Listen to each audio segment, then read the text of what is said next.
E o seu programa Em Foco está de volta para você aqui na Rede Premium TV. Mais uma vez, sempre um grande prazer estar na sua companhia. Muito obrigado pelo carinho e pela audiência de sempre. A gente segue sempre nessa sintonia, todos os dias ao meio-dia, quando os ponteiros se encontram. É hora do nosso programa Em Foco, entretenimento, informação, tudo aquilo que você precisa para gerir ainda melhor a sua vida. Lembrando que além do nosso programa, a programação da Rede Premium é toda feita para você. 24 horas por dia, 7 vezes por semana, você confere além do cabo nossa programação pela nossa plataforma digital, pelo redepremiumtv.com.br. Fique sempre em sintonia, pois nós estamos fazendo o melhor para você.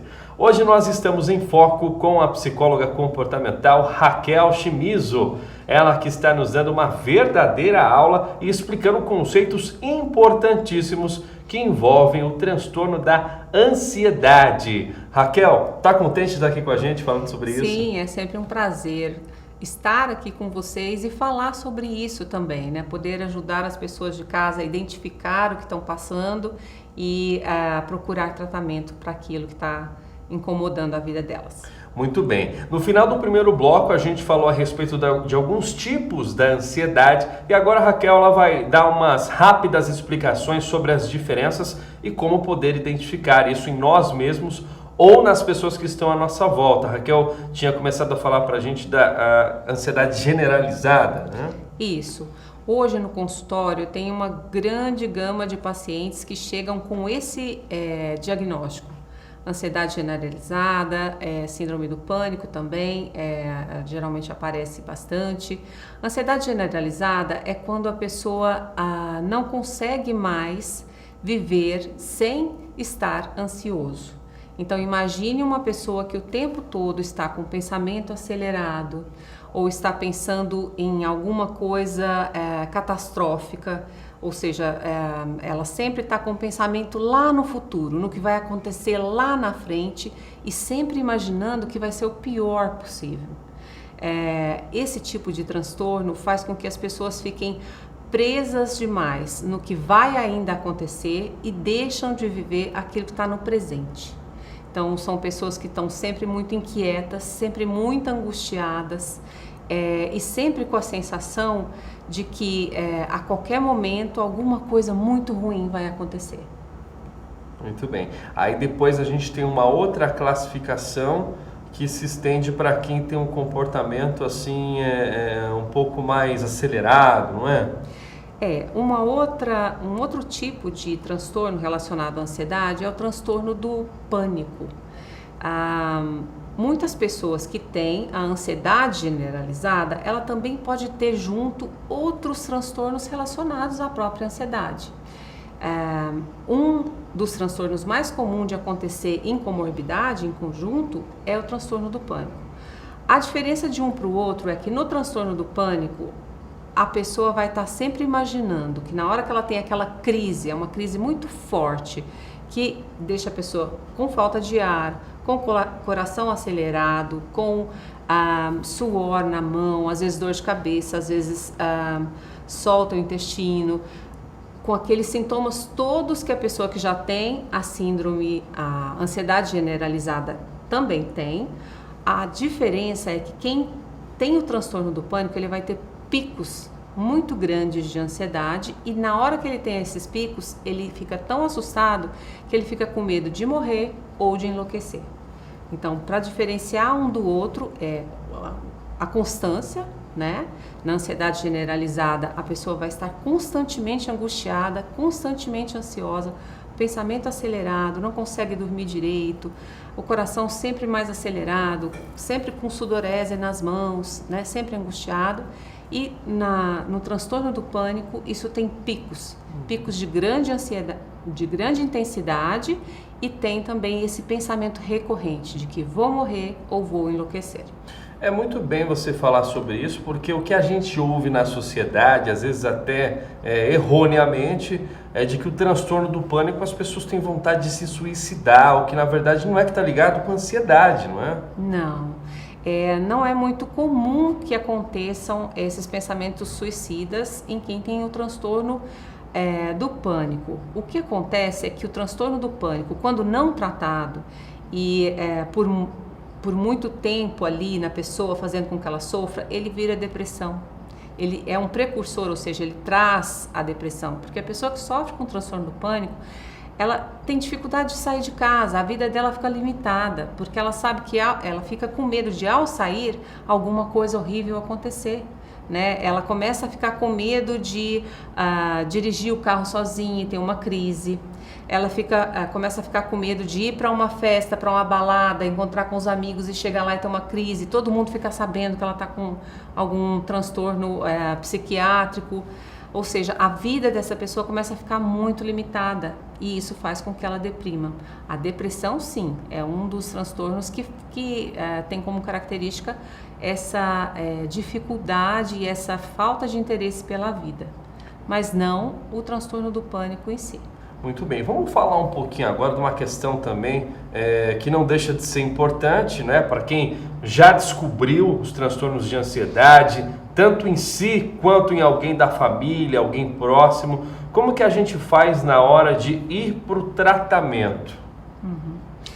Muito interessante falar sobre isso, né, Henrique? Porque as pessoas têm a dificuldade de saber até que ponto a minha ansiedade é normal, até que ponto a minha ansiedade não é normal. Então nós vamos pensar em algumas questões aqui. Nós vamos pensar no quanto essa ansiedade prejudica a sua vida, quanto ela tem limitado o seu dia a dia, os seus planos, o quanto ela tem regido a sua vida e tem feito com que a sua vida fique pior. A intensidade dessa ansiedade. A gente vai pensar também no quanto tempo eu já tenho sofrido com isso, por quanto tempo essa ansiedade tem me atrapalhado. Isso é importante porque quanto mais tempo ela está ali e quanto mais tentativas eu fiz de fazer com que ela passasse e eu não consegui, isso também determina que ela é uma ansiedade que precisa ser tratada. E uma outra coisa também importante é o quanto da minha vida está desmoronando por conta dessa ansiedade. Muitas pessoas destroem seus relacionamentos interpessoais, destroem suas carreiras, porque começam a não querer mais ir trabalhar, destroem a sua vida acadêmica, porque essa ansiedade exacerbada faz com que a cabeça da pessoa fique cheia de pensamentos que não a deixam focar. Então ela acaba tendo prejuízos também nessa área da vida. Então são aspectos importantes de serem observados. Quanto isso está trazendo de prejuízo para a vida dessa pessoa? E há quanto tempo eu tenho isso e eu não estou dando conta? Eu, com os recursos que eu tenho, com as tentativas que eu já fiz, de lidar com isso. E os tratamentos, eles seriam em sessões, conversas, como a gente costuma ouvir por aí, ver em alguns filmes também? Sim, tem essa é uma pequena parte do tratamento, mas é uma parte extremamente importante.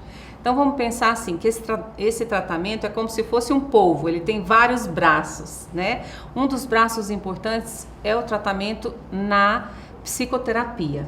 A minha abordagem é a TCC e é uma das abordagens terapia cognitiva. A minha abordagem é a terapia cognitivo-comportamental, ou seja, a TCC, e esse é um dos formatos mais indicados para se trabalhar com questões relacionadas à ansiedade.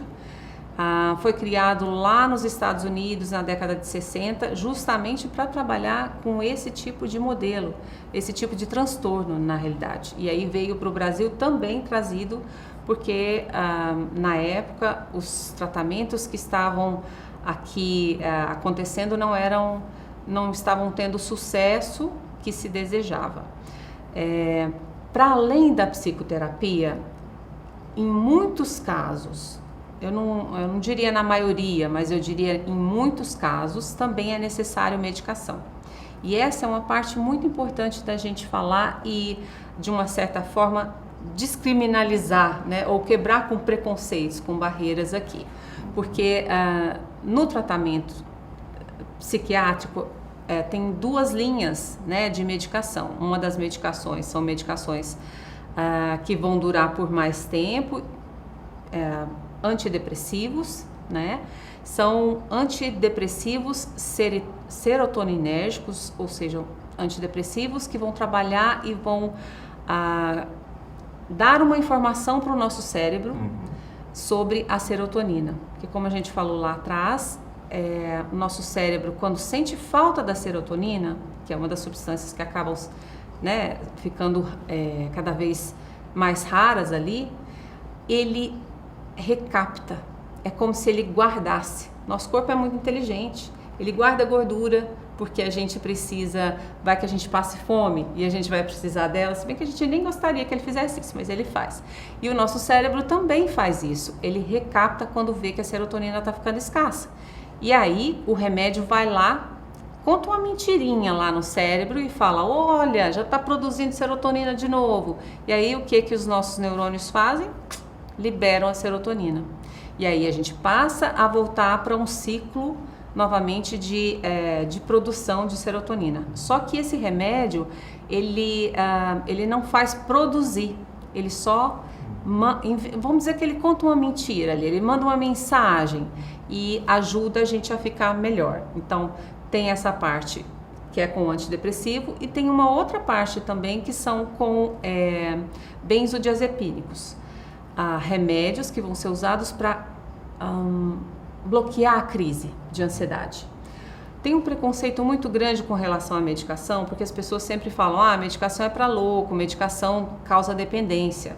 Quando a gente fala de benzodiazepínico, que é esse remédio que vai trazer o prazer imediato, a sensação de alívio, sim, ele causa dependência, só que ele é um remédio para ser usado pontualmente, no início do tratamento, né? Antes de 4 meses ele não vai causar dependência. Você pode ficar tranquilo, toma o remédio que o médico te encaminhar e depois você vai retirando. O antidepressivo, ele não causa dependência.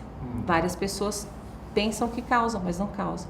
Para além dos remédios, tem também algumas outras estratégias interessantes, como exercícios de relaxamento, respiração, mindfulness, que é o trabalho para focar no presente, né? E atividade física. Fundamental. Tem que fazer. Eu acho que é o que mais ajuda a produzir o que precisa para a gente ficar bem. Exatamente. Né? O que é natural. Aí. Você já está sabendo mais do que eu até, tá vendo? Você falou num ponto importantíssimo. É a atividade física que faz voltar a produzir a tal substância importante que é a serotonina. Perfeito. Raquel, quero agradecer a sua presença aqui demais, viu? Infelizmente a gente não tem mais tempo, mas a gente vai prolongar essa discussão para trazer mais conhecimento, mais informação para quem está acompanhando o nosso programa. Antes de encerrar, quero pedir que você faça a sua palavra final e também aonde que os telespectadores podem te encontrar. Eu que agradeço o convite e agradeço poder estar aqui com vocês.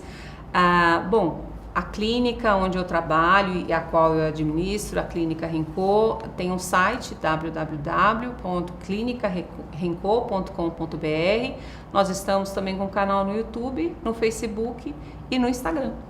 É isso aí. Então a gente se vê em breve, tá bom, Raquel? Ok. Obrigado pelo carinho aí, pela mensagem. Até mais. Muito bem, obrigado pela sua companhia, pelo seu carinho. Recebemos hoje a Raquel trazendo esse conhecimento acerca da área psicológica dentro da ansiedade. Espero que tenha sido um assunto de aproveitamento para você e para todos os seus. A gente se encontra amanhã no mesmo horário, portanto, até lá. Obrigado.